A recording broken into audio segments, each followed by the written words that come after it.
आप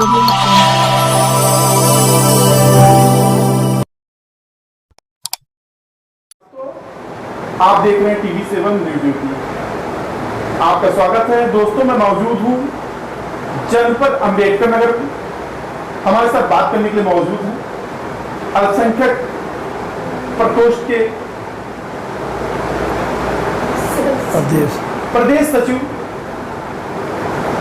नवनियुक्त आमिर सिद्दीकी जी। लोकसभा चुनाव से पहले समाजवादी पार्टी जो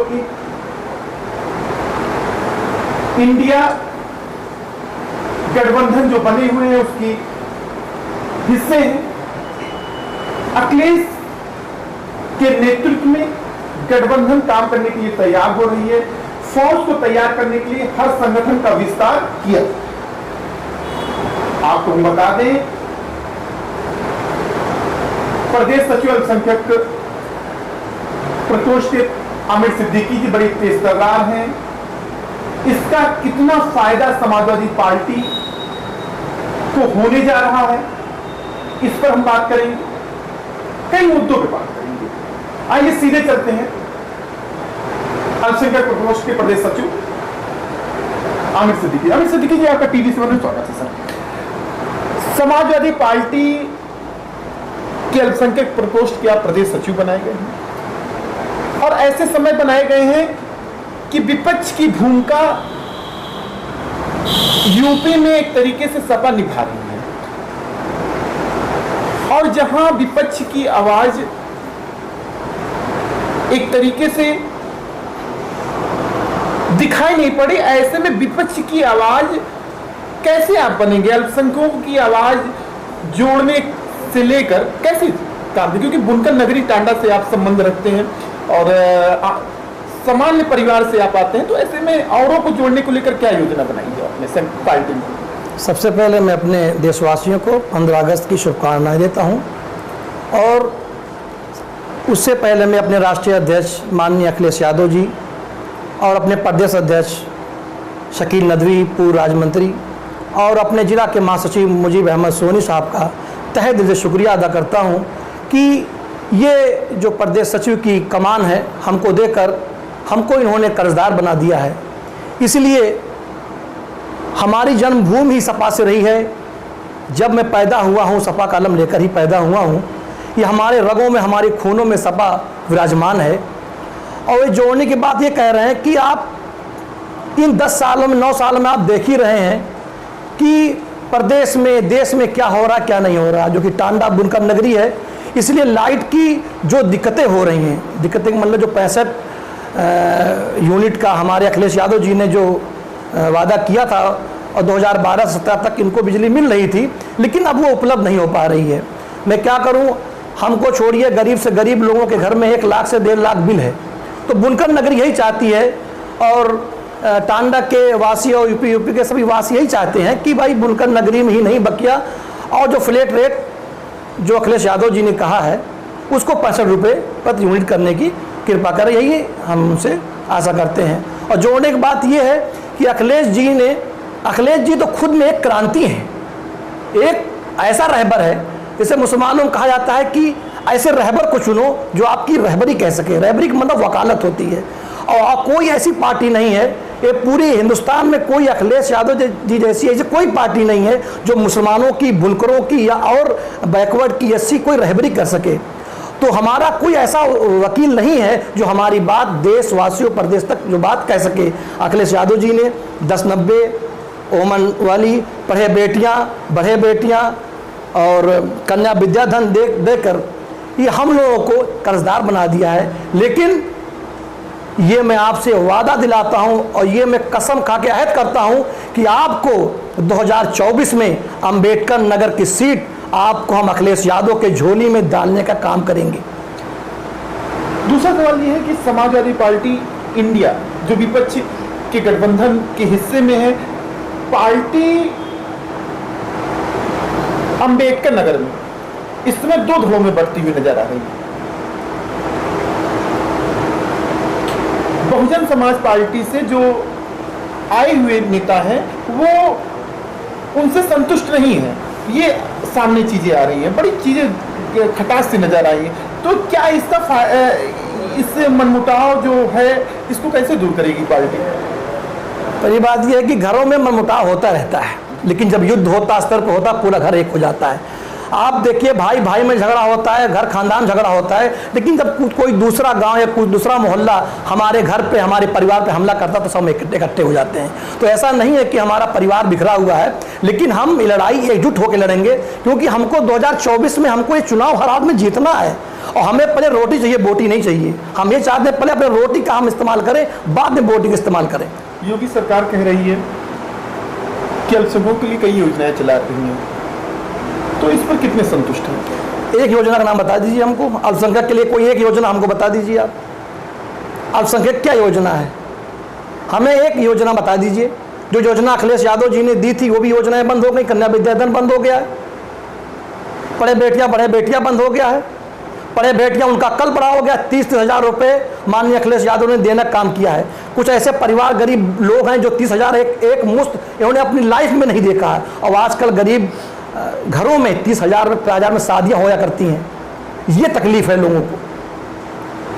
तब शिक्षक परिवार से आप आते हैं, तदर्श शिक्षक को अखिलेश सरकार जब थी उनको निजीकरण करने जा रही थी, और योगी सरकार ने उनका वेतन, वर्तमान समय में जो सरकार की स्थितियां बनी है उनका वेतन नहीं मिला, लंबे समय से वेतन तदर्श शिक्षकों को नहीं मिला है। तो ऐसे में तदर्श शिक्षकों की आवाज सपा क्यों नहीं विधानसभा में उठा रही है? उसमें अल्पसंख्यक परिवार के भी तो शिक्षक हैं। उसमें आवाज उठाई भी गई, लेकिन क्योंकि तदर्श शिक्षकों में यह कहा गया था कि अगर आयोग से कोई शिक्षक आता है तो तदर्श शिक्षकों को हटना पड़ेगा। लेकिन जो हमारी यूपी सरकार है, या तो ये आयोग से ये गठन नहीं कर रही है। अगर आप कह रहे हैं कि आपने जब ज्वाइन की थी तो उनके जो शपथ वो होता है, लेटर होता है, उस पर लिखा था कि आयोग से जो भी टीचर आएगा उनको उनके बाद हम उनको हटा दिया जाएगा। लेकिन आयोग से जब से सरकार आई है अभी तक कोई वैकेंसी, 9 साल में कोई वैकेंसी ही नहीं, ना सेंट्रल की आई ना गवर्नमेंट की आई है। तो तथा शिक्षक की ये कगार पे है कि लोग फांसी और जहर खाने पे और है। 35 साल लोग अपनी सर्विस लेकर कई मकान बनवाए हैं, कई लाखों लोग कर्ज लिए हुए हैं, अपनी लड़की की शादी के लिए लोग कर्ज लिए हुए हैं। बताइए अगर उनका वेतन रुक जाएगा तो उनका परिवार कैसे चलेगा? लोग फांसी और जहर की कगार पे हैं। अगर 2-4 महीनों में ऐसा ना हुआ तो हो सकता है आप अपने अम्बेडकर नगर में ही आप देखेंगे कई लाशों का सामना करना पड़ेगा। समाजवादी पार्टी क्यों नहीं सड़क पर इनकी बातों को लेकर आ रही? क्या वजह है? कैसे आप चुनाव लड़ेंगे? क्योंकि 2024 आपके सर पर है, तो क्या ये शिक्षक परिवार आपके वोटर नहीं है? क्यों आप जो है इनकी बातों को लेकर सड़क पर नहीं उतर रहे? क्या कारण है? सड़क पर उतरे हैं, सड़क पे बात हुई विधानसभा में। हमारे माननीय राज्यपाल कश्यप जी प्रदेश हमारे एमएलसी भी हैं, आनंद भदौरिया जी ने भी, सुरेंद्र साजन ने भी ये विधानसभा में एनपीएस के साथ आवाज़ उठाई थी कि जो शिक्षकों को एनपीएस दिया जा रहा है वो शेयर मार्केट में, एलआईसी में, क्योंकि एलआईसी और शेयर मार्केट डूब चुकी है। हमारा जितना वेतन कट रहा है, 10,000 रुपये मंथली कट रहा है, हमारा सब जा रहा है एनपीएस में। हम लोग जीपीएफ से बेकार हैं। अगर जीपीएफ नहीं मिलेगा हम लोग शिक्षक जो है रिटायर होने के बाद क्या खाने, जहर खाने के बराबर हो जाएंगे। एनपीएस में जब मुनाफा आएगा तब हम उसके होंगे। जब शेयर मार्केट, एलआईसी डूब चुकी है, बैंक आप सब डूब चुका है, तो हमारा पैसा वहाँ क्यों लगा हुआ है? इसीलिए राज्यपाल कश्यप जी ने और तमाम हमारे नेताओं ने विधानसभा में एक विधानसभा भंग करके आवाज़ उठाई थी। अगर एनपीएस शिक्षकों और सरकारी कर्मचारियों के लिए हो सकता है तो क्यों ना ये विधायक लोगों को क्यों नहीं हो रहा भाई? ये जो विधायक हैं, सांसद है, उनके लिए जीपीएफ है। 5 साल 1 दिन के लिए विधायक बन जाते हैं, 1 दिन सांसद बन जाते हैं, उनके लिए जीपीएफ है। और हम कर्मचारी जो पूरी जिंदगी अपनी सरकारी सर्विस कर रहे हैं उनके लिए एनपीएस है। ये कहाँ का न्याय? अगर एनपीएस इतनी अच्छी है, ये 14% सरकार दे रही, तो एनपीएस विधायकों सांसदों क्यों नहीं लगाती? ये सिर्फ सरकारी कर्मचारी, छोटे मजदूर, बेरोजगारों क्यों लगा रही है? ये मैं कहना चाहता हूँ। इसी लेकर क्या है, क्या तैयारी है? क्योंकि 2024 में आप लोगों के तदर्थ परिवारों के पास जाएंगे, तो ऐसे में उनको क्या आश्वासन देंगे? केंद्र में हमारी सरकार बनती है गठबंधन की से, क्योंकि अम्बेडकर नगर जो स्थितियां बनी हुई हैं वो सपा के खाते में जाएगी। अम्बेडकर नगर से सपा चुनाव लड़ेगी, ये पूरी तरह तय है। और ये चुनाव एक तरीके से काफी रोचक है 2024 का। तो ऐसे में क्या आश्वासन देंगे कि उनको कैसे जोड़ा जाएगा आपके अल्पसंख्यक समाज के लोगों को? आपकी पहली बात, आप देख रहे हैं कर्नाटक देख रहे हैं, और भी राज्य जो राहुल गांधी जी देख रहे हैं, जहां जहां कांग्रेस सरकार आई है वहां पर इन्होंने ओपीएस यानी जीपीएफ की घोषणा कर दी है। इतनी वक्त जो सिम मुद्दा है पूरे इंडिया में गैस और सरकारी कर्मचारी का, जो कर्नाटक में जो पूरे चुनाव हुए वो एनपीएस, जीपीएफ और गैस सिलेंडर के पूरे मुद्दे पर चुनाव लड़ा गया है, जो कि जैसे ही वहां पर कांग्रेस सरकार बनी फौरन गैस सिलेंडर और जीपीएफ को, एनपीएस को जीपीएफ में बदलने का काम किया है। और ये क्रांति पूरे देश में चल रही है। इतनी वक्त जो सरकारी कर्मचारी हैं, चाहे वो अटेवा ग्रुप के हों, चाहे वो ठाकुर ग्रुप के हों, चाहे वो किसी भी ग्रुप के हों, आप देख लीजिए पूरे देश में हरियाणा से लेकर उत्तरांचल में, हिमाचल लेकर जम्मू कश्मीर तक आप देखिए पूरी तरफ क्रांति मच गई है कि जीपीएफ के लिए पूरे शिक्षक जितने कर्मचारी हो, चाहे रेलवे हो, चाहे डिपार्टमेंट हो, चाहे शिक्षक हो, यातायात हो, एकदम क्रांति के कगार में खड़ा हुआ है। और यही चुनाव का 100% मुद्दा होगा। अगर सरकारी कर्मचारियों को जीपीएफ मिला तब तो चुनाव में कुछ रोचक होगा, वरना चुनाव एक तरफा बीजेपी हार रही है। तिरंगा यात्रा बीजेपी निकाल रही है, कैबिनेट मंत्री उतार दिए गए और यूपी के मंत्री उतार दिए गए तिरंगा यात्रा को सफल बनाने को लेकर। तो इससे सपा कितनी संतुष्टि दिख रही है, क्या लग रहा है? हमें राष्ट्रभक्त सिख, हम लोगों ने भी यात्रा निकाली, हम लोगों ने भी डीएम साहब के साथ पूरा भ्रमण किया। हर चीज देश हमारा है, हर चीज हमारा है, लेकिन किसी को लुभाने के लिए, किसी को दिखाने के लिए आज ही राष्ट्रभक्ति आती है। और जो महंगाई है, जो तेल है, जो चाहे सरसों का तेल हो या गाड़ी है, कुछ भी कोई चीज हो, तो क्या मतलब ये है कि महंगाई से सिर्फ तिरंगा यात्रा निकालने से सिर्फ क्या महंगाई घट जाएगी क्या?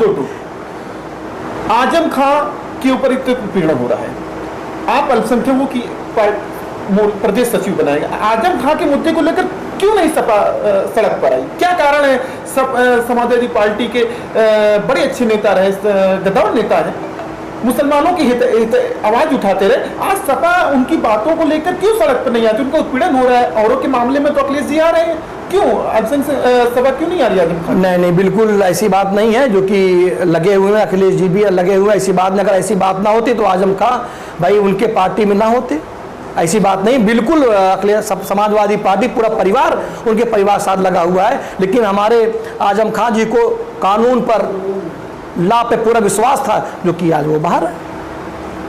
लेकिन सड़क पर तो सब नहीं दिखाई पड़ी कहीं। अब जो आंदोलन पर तो कहीं दिखाई नहीं पड़ी। उनके विद्यालय तोड़ दिए गए, तमाम मुकदमे लाद दिए गए। कोई ऐसा मुकदमा नहीं है कि समाजवादी पार्टी के गद्दावर मंत्री आजम खां के ऊपर न लादा गया। लेकिन सपा कहीं दिखी क्या? आप हमको बता दीजिए, कहीं आंदोलन में दिखी है? नहीं, आंदोलन तो नहीं हुआ, लेकिन वो 2024 में मुसलमानों से वोट मांगेंगे। देखिए, हमारे रगों में, हमारे अल्पसंख्यक भाइयों में जो कि है समाजवादी पार्टी चुनाव लड़ेगी, और अल्पसंख्यक समाज ही नहीं बल्कि हर वर्ग का समाज अब की हमारे अखिलेश यादव जी को पसंद कर रहा है। जरूरी नहीं कि हाथ में तलवार लिए, हाथ में खंजर लिए आंदोलन किया जाए, जरूरी नहीं है कि हाथ में खंजर हो, हाथ में तलवार लेकर चल जाऊं। मैं बस एक ही चीज कहना चाहता हूं कि शाम होते ही चिरागों को बुझा देता हूं। अखिलेश जी, दिली काफी आपकी याद में जलने के लिए। हमारे साथ बात कर रहे थे समाजवादी पार्टी के अल्पसंख्यक के सिद्दीकी जी ने कहा कि समाजवादी पार्टी अल्पसंख्यकों की आवाज उठाने का काम कर रही है। आने वाले 2024 के चुनाव में मजबूती के साथ गठबंधन में चुनाव लड़ेगी और केंद्र में सरकार पर। Srivastava, TV7 news, Ambedkar.